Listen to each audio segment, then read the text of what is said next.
Halo, apa kabar Wangkito Galo? Selamat berjumpa kembali dalam program berita seputar Ayu Sumsel. Di saat Anda siap beraktivitas di pagi hari, saya Riri Komaraini siap menemani Anda dengan berbagai berita dan informasi menarik hari ini, Selasa 20 September 2022. Sajian utama hari ini antara lain, Kepala Sekolah tampar siswa satu kelas dilaporkan ke polisi.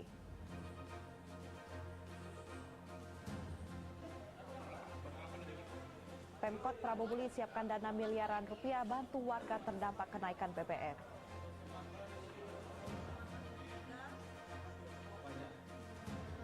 Dan jangan lewatkan Kasat Pol Air Banjarmasin mengajar di desa terpencil. Pemirsa, inilah seputar Ayu Sumsel selengkapnya.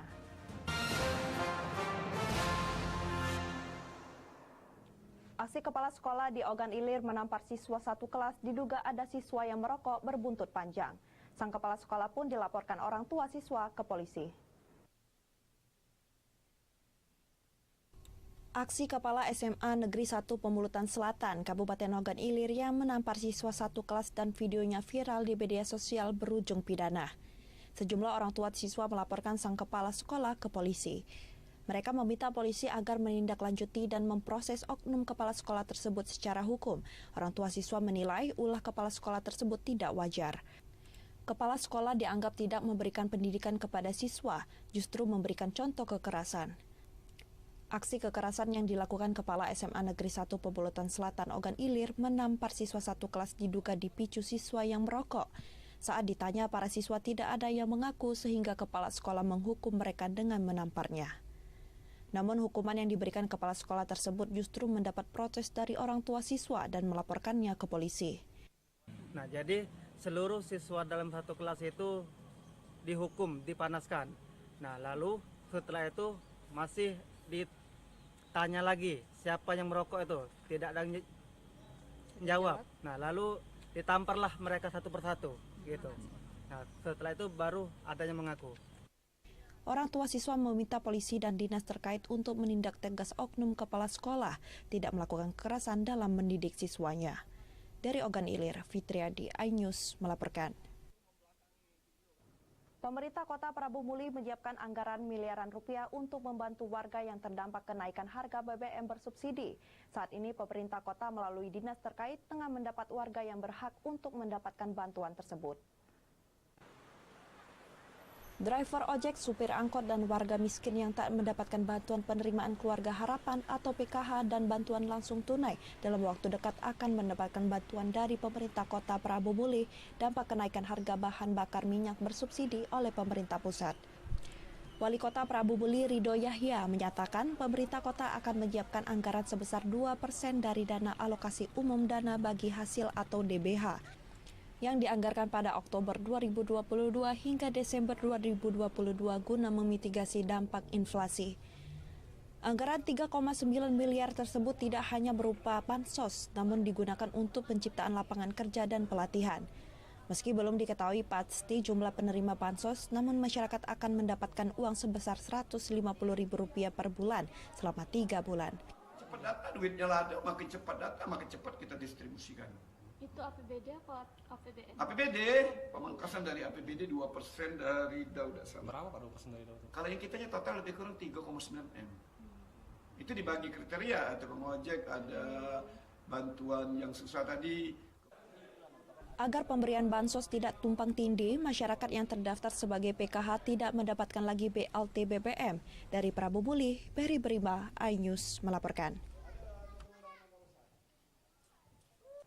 Di tengah ramainya gelombang penolakan kenaikan BBM, BEM Nusantara menyoroti persoalan di balik kenaikan harga BBM. Kenaikan yang tidak dapat ditolak, BEM Nusantara memilih akan mengawasi penyaluran distribusi BLT BBM agar tepat sasaran.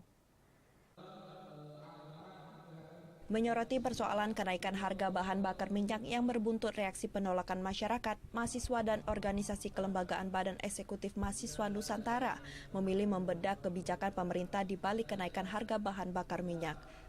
Lebih dari 100 mahasiswa berasal dari sejumlah universitas di Sumatera Selatan tergabung dalam Badan Eksekutif Mahasiswa Nusantara berdiskusi dan menelaah langkah kebijakan pemerintah yang banyak ditentang masyarakat di Aula Rafa Tower Raden Fatah Palembang.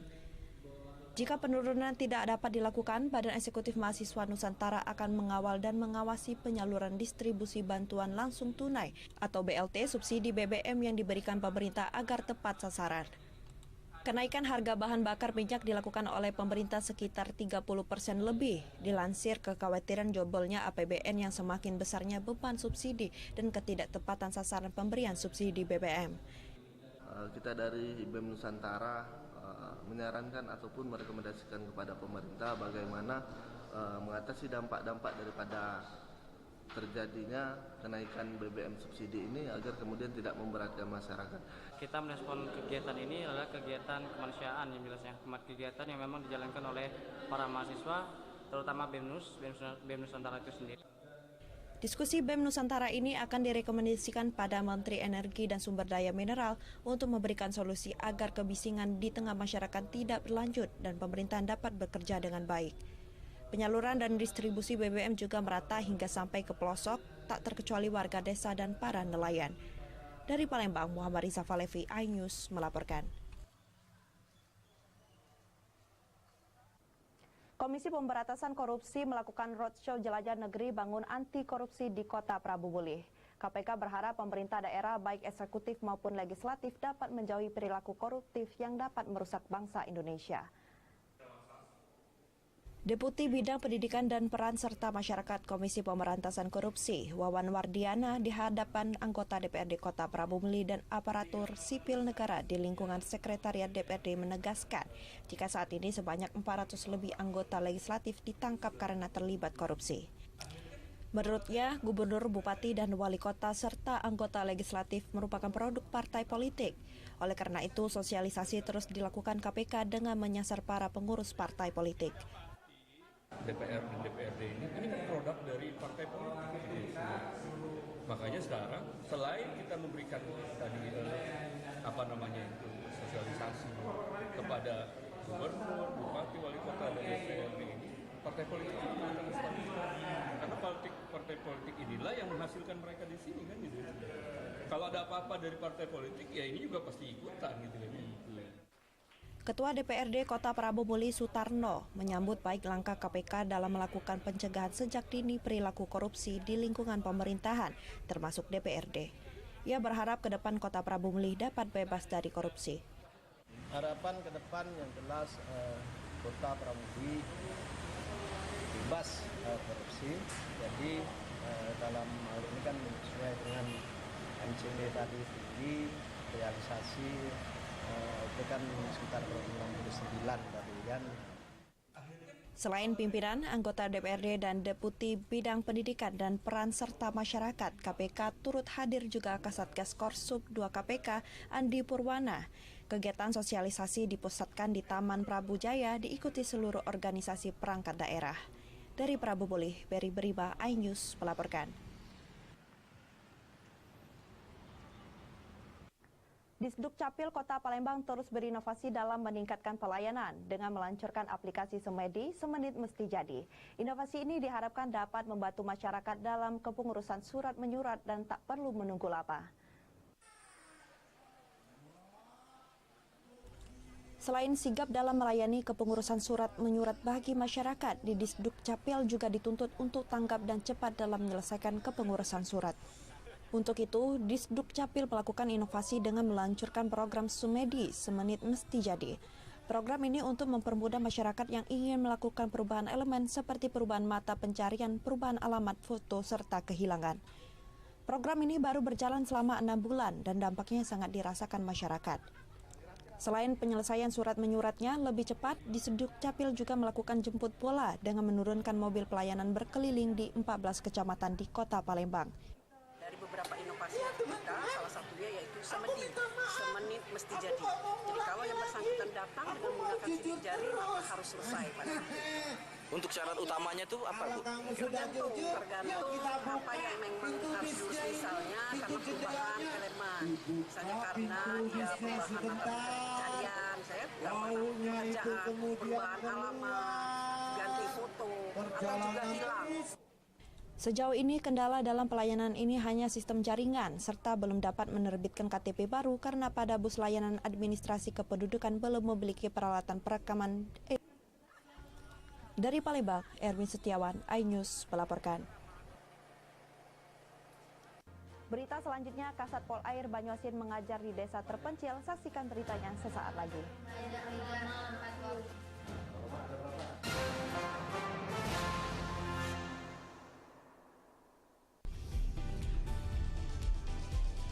Atika Hasihola yang lagi seneng banget karena ibunda Ratna Sarumpait akhirnya bebas bersyarat.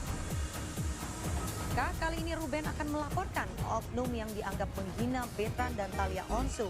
Digelar di kediaman Jennifer, pasangan ini sampai merogoh kocek ratusan juta rupiah demi menggelar pesta meriah.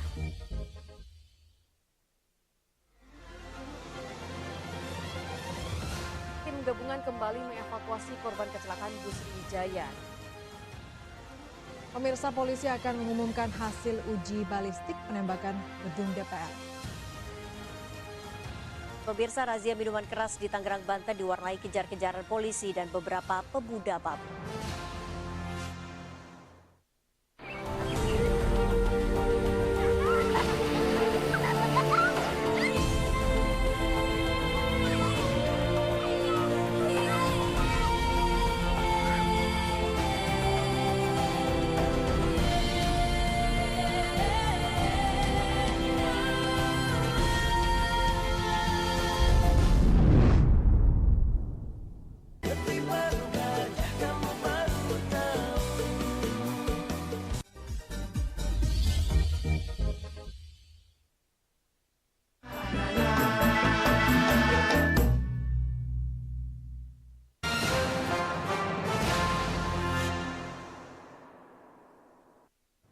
Kejaksaan Negeri Palembang menerima berkas tahap 1 kasus penganiayaan oknum DPRD Kota Palembang terhadap seorang wanita di SPBU Demang Lebar Daun, Palembang.